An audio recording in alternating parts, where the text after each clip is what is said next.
అండి. ఈరోజు చక్కగా ఇది ఉసిరికాయ పచ్చడి అండి.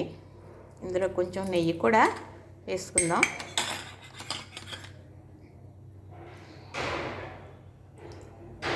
ఫస్ట్ ఎన్ని రకాల కూరలు ఉన్నా ఫస్ట్ ఏదో ఒక పచ్చడితో ఇలాగా తినడం అనేది పూర్వం నుంచి పెద్దలు చెప్పిందేనండి.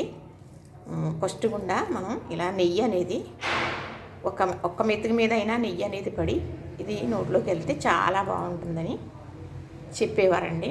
చక్కగా ఇలా ముద్దగా చుట్టుకుని ఇలా తినాలి. ఇది మామిడికాయ పాస్తా. చక్కగా ఇది మామిడికాయ పాస్తా అండి.